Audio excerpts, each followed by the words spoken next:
Gracias, don Álvaro, Susi, don Jorge, y ante todo a quienes han tenido tanta paciencia para estar acá escuchándonos, ¿no? Para mí resulta, la verdad, de que un honor poder estar acá en este escenario, en este auditorio, sabiendo de que es un auditorio excelso, sumamente conocedor de la ley, más allá de lo que yo puedo garantizarles, porque como vieron en la presentación que don Álvaro hizo sobre mi persona, creo que el único que no es abogado acá soy yo. Pero soy político, nadie es perfecto. Ok, y cuando viene el político las cosas empiezan a cambiar. La parte técnica como que empieza a tener una connotación diferente y empiezan a darse pues los temas más en esa otra línea. Y a mí me corresponde justamente hacer referencia a un proyecto de ley, el 20.255, que es un proyecto de ley que presentamos hace algunos meses y que el objetivo es reformar ese umbral que en estos momentos se encuentra en 500 salarios base y volverlo a la situación anterior que eran los 200 salarios base. Ya escuchamos, tanto de Susi como de don Olger, referencias a ese artículo. Y seguro por esa razón fue que quisieron que viniera acá para torpedear a aquel que se encargó de poner el tema en la asamblea. Pues aquí estamos. Y en ese sentido es importante tal vez hacer un poco de recabo de por qué razón llegamos a la conclusión de que era necesario modificar nuevamente el umbral.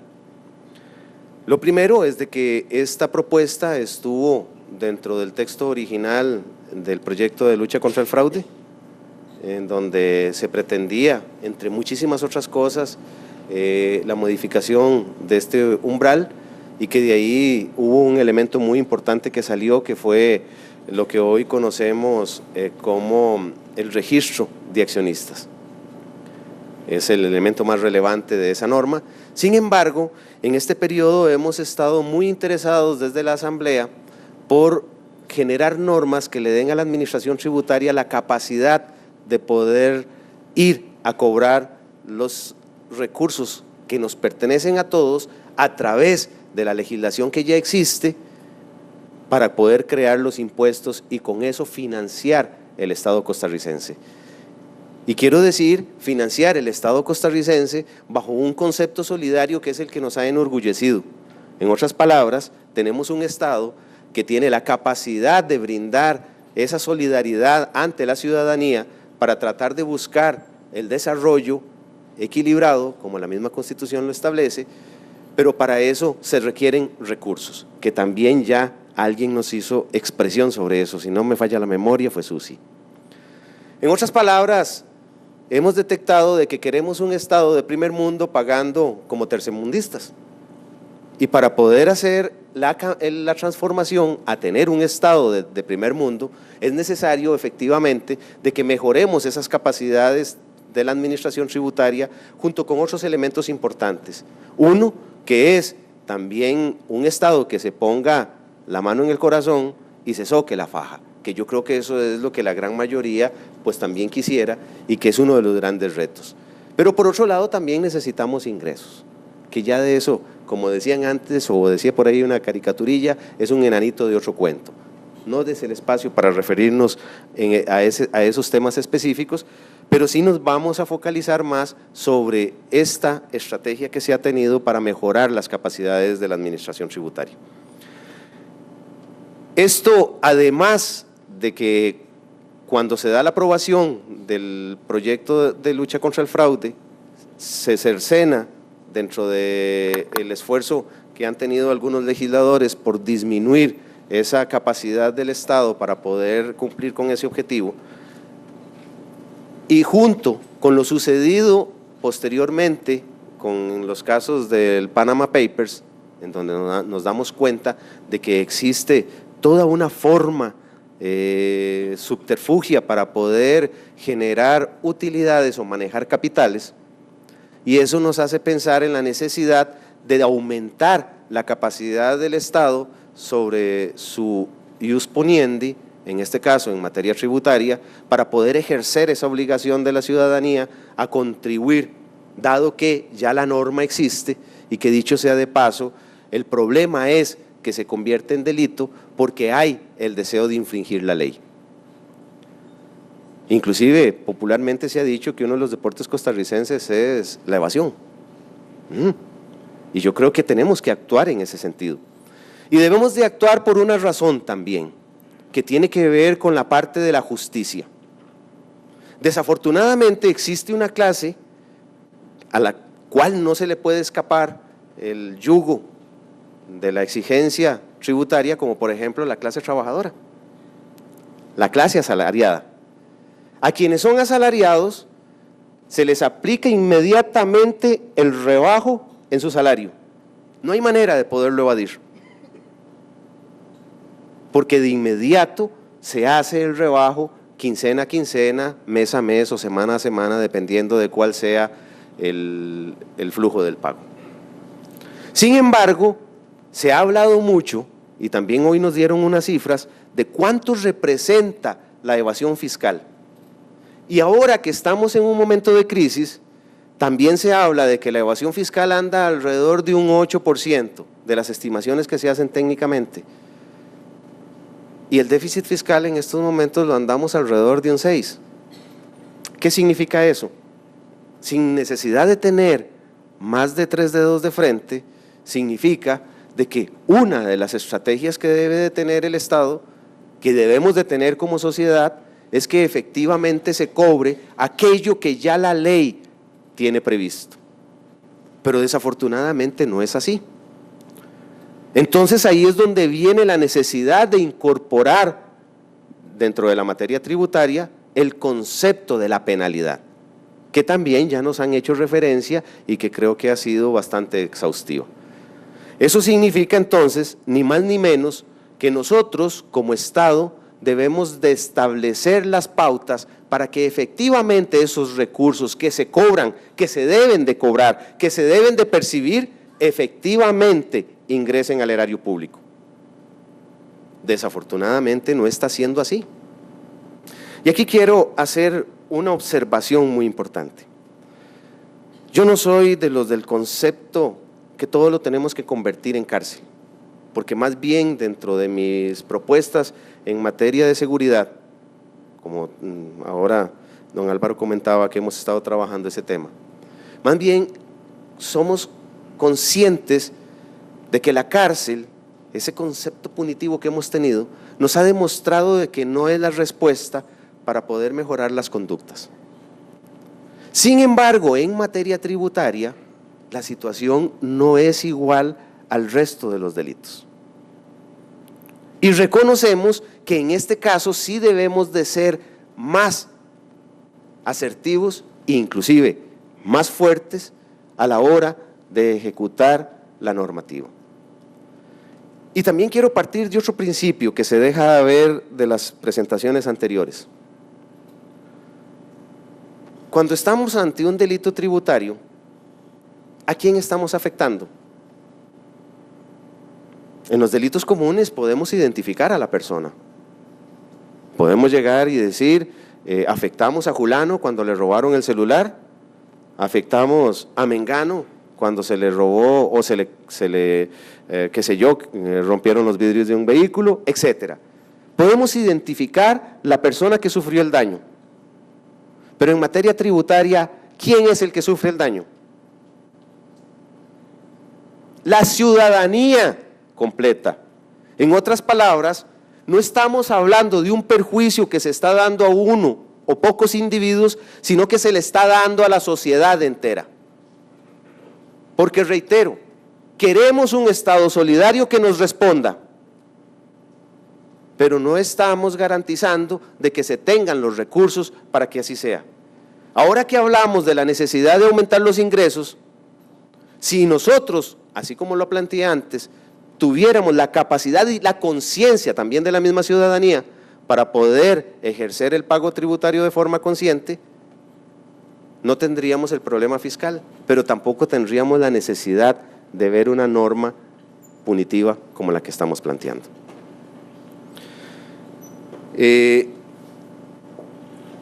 Para ir adelantando, porque creo que el tiempo nos puede jugar una mala pasada, es importante hacer mención de cuál es el procedimiento que lleva a nivel legislativo un proyecto. El proyecto ya fue presentado, ya ha estado en la comisión de hacendarios, ahí fue donde se asignó. Vamos a ver para pasar. Ajá.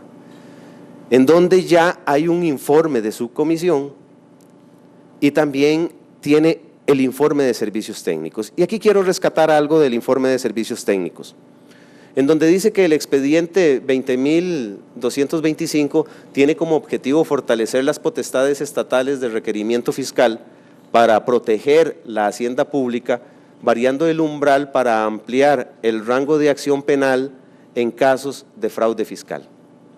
Esta es la visión que logra sacar el informe de servicios técnicos.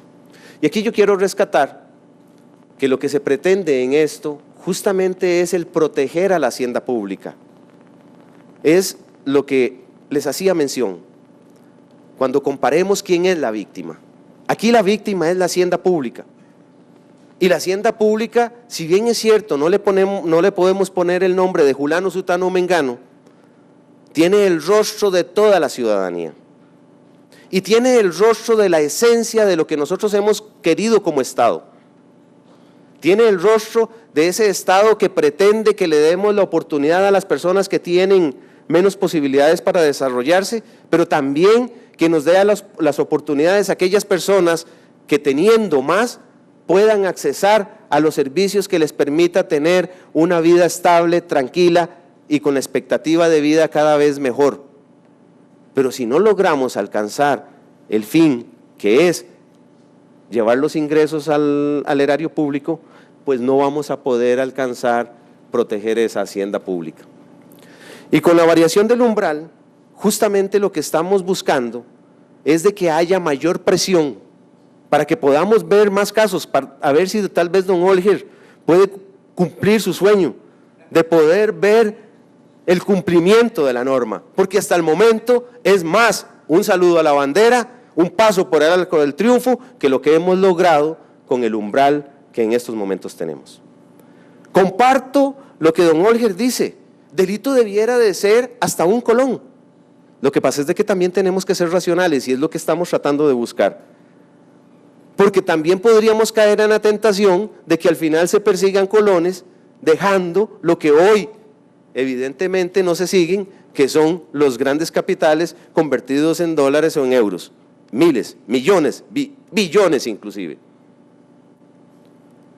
Pero para eso, por lo menos consideramos, conforme a lo que hemos podido tener como conciencia de que es importante generar esta modificación. Dentro de las conclusiones hay 3 elementos que yo quiero rescatar. Cuando ya se presenta el informe, que es la parte previa para que sea visto en comisión, y una vez de que sea visto en comisión pueda pasar a plenario. En plenario tiene lo que se denomina quemar días en la jerga legislativa, y le correspondería quemar 2 días, que es donde pueden haber más mociones.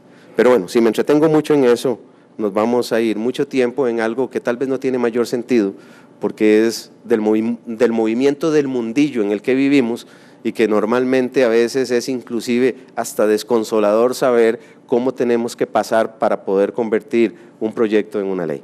Pero bueno, lo importante es de que en el informe ya específicamente de la subcomisión dice que los diputados que suscribimos el presente informe, o sea los compañeros que lo elaboraron, concordamos en que no existe una clara explicación que justifique el privilegio que actualmente tiene en su favor el evasor fiscal para escapar la persecución penal por delitos tributarios. Resulta completamente inadecuado e injusto otorgar privilegios a obligados tributarios cuya acción erosiona el bienestar de los y las habitantes. Ese es el espíritu de quienes están suscribiendo este informe de subcomisión, y que a mí me parece de sumo rescate el hecho de que aquí claramente expresan que es volver a la situación anterior. Aquí ni siquiera es que estamos tratando de disminuir y llevarlo a extremos, es simplemente retornar a la posición anterior del 2012 con la ley 90-96 o 69, 90-69. Ni siquiera es que estamos queriendo ir más hacia atrás, nada más queremos retornar a ese punto del 2012. ¿Y por qué? Porque don Holger hoy nos da un testimonio que yo creo que debemos de tomar en cuenta. No hemos visto resultados con esa norma. Y ahora, hago una pregunta, ¿es que no hay evasores? Ahí se los dejo de tarea. Después, el mismo informe también hace, por esa razón, se debe fortalecer la legislación existente para impedirle a personas físicas o jurídicas evadir sus obligaciones tributarias. Para lograr este fin, se considera fundamental incorporar adicionalmente en la legislación tributaria la configuración de delito continuado y la elevación del umbral de punición, devolviéndole a su original entre los otros mecanismos detallados con anterioridad. Y aquí es algo importante, que yo sé que a partir de mañana van a empezar a moverse algunos en función de generar la presión para que esto no se dé. Ya lo huelo, el olfato. Y esto es importante porque originalmente, si bien es cierto, teníamos el deseo de no solamente cambiar o retornar el umbral tributario a los 200 salarios base, y creíamos de que era necesario también incorporar el delito continuado, cuando lo presentamos no lo hicimos justamente porque teníamos el temor de que al final el hecho de dar el delito continuado se convirtiera en el pretexto para que no pudiera caminar. Pues hoy la misma subcomisión establece justamente ese reto, el poder llevar a plenario y que llevarlo no solamente disminuyendo el umbral, sino que también aumentando la cobertura con el delito continuado. Así como lo hicimos con la ley contra el contrabando, que se le hizo una modificación para poder tener el delito continuado.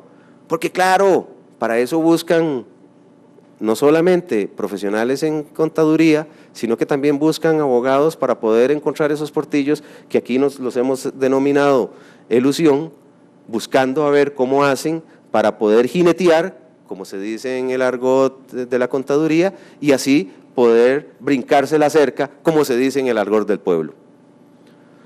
Ok. El tiempo ya empieza, creo, a generarme deterioro y lo que sí quiero hacer, voy a tratar de ir más hacia adelante. Este es el texto que ahora lo pueden ver en el SINALEVI, es el texto actual, en donde lo más importante es que están los 500 salarios base al final del primer párrafo y en el inciso B, en donde dice el monto, perdón, en el A, en donde dice el monto de 500 salarios. Originalmente solamente esos dos aspectos se iban a cambiar. Sin embargo, ya con el texto propuesto, las modificaciones se incrementan, porque aquí hay otros elementos importantes. No solamente se da, como lo vamos a poder ver a partir del segundo párrafo después de los incisos, lo que tiene que ver con la regulación del delito continuado, sino que también nos vamos a encontrar con otros elementos importantes, como es la posibilidad de reparar el daño, que eso es algo que tampoco se estaba contemplando en la versión original. Aquí lo más importante no es meter a la gente a la cárcel. Lo más importante es que la gente tenga miedo de que puede ir a la cárcel, por un lado, y que con eso podamos inducir la conducta de que al final pague. ¿Qué ganamos nosotros con tener las cárceles llenas de gente por delitos tributarios? Si lo que está buscando el Estado es tener dinero. Y justamente eso es lo que estamos tratando de procurarle. Bueno, nada más así, lo último, para que vean el impacto, 200 salarios en estos momentos, bueno, empecemos por 500. 500 salarios representan, de acuerdo a los 424,000 alrededor que anda el salario en estos momentos, 212 millones de colones. Si nosotros lo bajáramos a 200 serían 84 millones de colones. Lo que yo quiero que veamos con esto es de que, por ejemplo, en renta, porque también esto aplica a todos los impuestos, para poder llegar a configurar un delito hoy, teniendo una utilidad, para poder llegar a estos extremos, en renta, una empresa tendría que tener una utilidad que lo estaría tasando al 30%. Eso significa de que tendría que tener una utilidad de 3.854 y resto de millones de colones. Eso lo hace un pobre. Esa cifra la puede hacer un patas rajadas, un piezo de tierra de Oriamuno, como por ejemplo el hijo de mi mamá, que no es mi hermano. Eso se sale de la racionalidad nuestra. Y por esa razón don Olger no ha podido ver cumplido su sueño. Y vean que aun cuando lo bajemos a los 200 salarios base, el monto todavía sigue siendo un monto difícil de entender, 282 millones de colones. Lo que estamos haciendo no es poniéndole las cargas a los pobrecitos. Ahí tal vez lo que estamos impidiendo es de que una persona pueda llegar a tener su jet privado amparado a todos estos ingresos que debieron de haberse convertido en escuelas, en colegios o en una mejoría para poder la administración tributaria seguir desarrollándose o poder mejorar, llegar al 8% en la educación, que no hemos podido hacerlo a pesar de que tenemos el mandato constitucional, o darle una transferencia a los municipios.